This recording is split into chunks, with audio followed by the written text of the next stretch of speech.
दोस्तों आज हम बात करने वाले हैं मोनोपोली स्टॉक्स की कि मोनोपोली स्टॉक्स क्या होते हैं और क्यों मोनोपोली स्टॉक्स नॉर्मल स्टॉक्स से बेहतर होते हैं और इंडिया में कौन से टॉप ऐसे स्टॉक्स हैं जो मोनोपोली के फीचर्स को एग्जिबिट करते हैं। तो चलिए दोस्तों शुरू करते हैं। दोस्तों अगर हम मोनोपोली की स्ट्रिक्ट डेफिनेशन देखें मार्केट इकोनॉमिक्स के हिसाब से तो मोनोपोली उस सिचुएशन को कहा जाता है जहां एक सिंगल सेलर मार्केट में मौजूद हो। फॉर एग्जाम्पल अगर आप अपने शहर में एक अकेले ऐसे दुकानदार हैं जो पानी पूरी बेच पाए तो आपकी वहां पे कंप्लीट मोनोपोली हो जाएगी।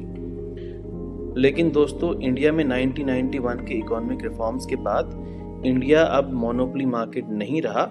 इंडिया में competition commission of India ensure करता है कि हेल्दी कंपटीशन रहे जहां पे हर एक सेक्टर में मल्टीपल प्लेयर्स की मौजूदगी हो। लेकिन दोस्तों इन सब के बावजूद कई बार ऐसी सिचुएशन आ जाती है कि एक पर्टिकुलर ब्रांड का मार्केट शेयर और मार्केट वैल्यू इतनी ज़्यादा हो जाती है कि लोग सिर्फ उसी प्रोडक्ट को परचेज करना चाहते हैं जिसकी वजह से मार्केट में उस प्रोडक्ट की मोनोपोली हो जाती है। इस सिचुएशन में मोनोपोली का हमारा मतलब एक बहुत हाई मार्केट शेयर है। दोस्तों ऐसी सिचुएशन में जो कंपनी मोनोपोली को एंजॉय करती है उसको बहुत ही कम कंपटीशन या ऑलमोस्ट जीरो कंपटीशन मिलता है और वो मार्केट में डोमिनेंट पोजीशन अचीव कर लेता है। इस डोमिनेंट पोजीशन की वजह से उसकी एग्जिस्टेंस को कोई खतरा नहीं होता और उसका रेवेन्यू भी रेगुलरली चलता रहता है।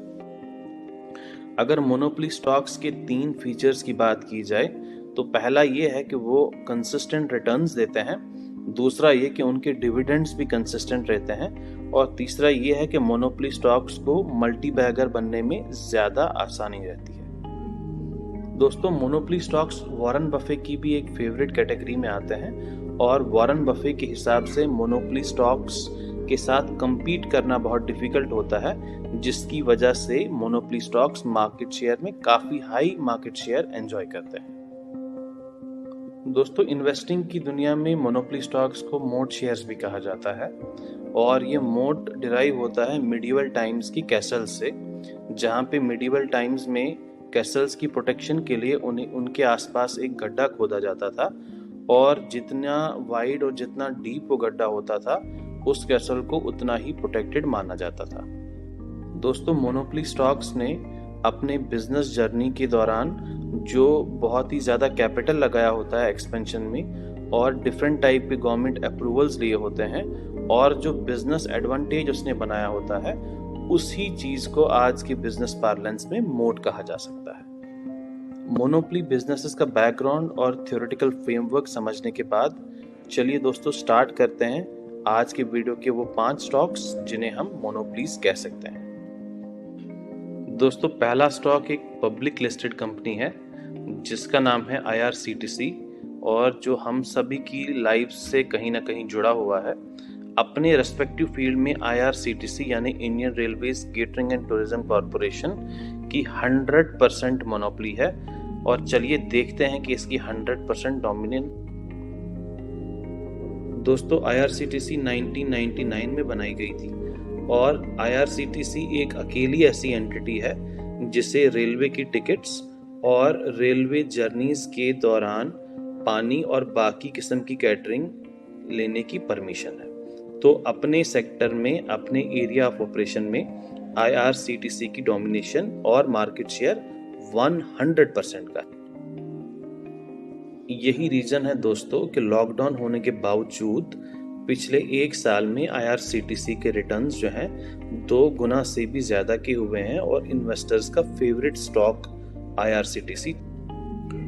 दोस्तों दूसरा स्टॉक जो ऑलमोस्ट मोनोपोली स्टॉक है उसका नाम है CDSL यानी सेंट्रल डिपॉजिटरी सर्विसेज लिमिटेड। दोस्तों जब भी हम stock bond ETF mutual fund या किसी भी किस्म का गवर्नमेंट ट्रेजरी बिल खरीदते हैं तो उसका डीमैट फॉर्म में स्टोर रहने के लिए इंडिया में 2 ही डीमैट प्लेयर्स हैं, एक NSDL है और CDSL है। CDSL का मार्केट शेयर सबसे ज्यादा है 59%। यही रीजन है दोस्तों कि CDSL ने पिछले 1 साल में 200 से ज़्यादा % के रिटर्न्स दिए हुए हैं अपने। तीसरा स्टॉक जिसकी हम बात करने वाले हैं पिडिलाइट। इसके प्रोडक्ट्स की जो रेंज है फेविकोल, डॉक्टर फिक्सिट और एमसील, हम में से शायद ही कोई ऐसा होगा जिसने इनके प्रोडक्ट्स यूज़ नहीं किए होंगे। और अपने रेस्पेक्टिव सेगमेंट में पिडिलाइट का मार्केट शेयर 70% से भी ज़्यादा। पिडिलाइट एक लार्ज कैप स्टॉक होने के बावजूद पिछले 1 साल में 50% से ज़्यादा रिटर्न्स दिए हैं अपने। अगला स्टॉक जिसकी हम बात करने वाले हैं, ये मेरा पर्सनल फेवरेट स्टॉक है, एशियन पेंट्स, जो कि पेंट, कोटिंग्स और बाकी होम डेकोर की बिजनेस में। पेंट सेक्टर में दोस्तों इंडिया का सबसे ज़्यादा मार्केट शेयर एशियन पेंट्स का है 39% के आसपास, और बाकी इसकी कंपटीशन जो है नैरोलेक और बर्जर, वो सिर्फ 11 और 12% के आसपास।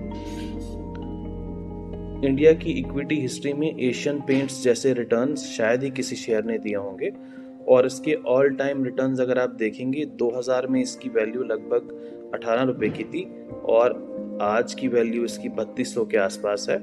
तो 2600 गुना से भी ज़्यादा के रिटर्न्स इसने अपने इन्वेस्टर्स को दिए हुए हैं। एशियन पेंट्स पे मैंने एक अलग से वीडियो बनाया है, उसका मैं लिंक डिस्क्रिप्शन बॉक्स में दे दूँगा। आज का आखिरी स्टॉक जिसकी बात करेंगे वो है मारिको, जो कि इंडिया का एक जाना माना FMCG कंपनी है। लेकिन दोस्तों मारिको के 2 ऐसे प्रोडक्ट्स हैं, सफोला और पैराशूट, जिनका मार्केट शेयर 73 और 59% है। और आपको ये जान के हैरानी होगी कि इस मारिको ब्रांड की 90% इनकम इन 2 प्रोडक्ट से ही आती है। तो ये मारिको भी एक ऑलमोस्ट मोनोपोली की कैटेगरी।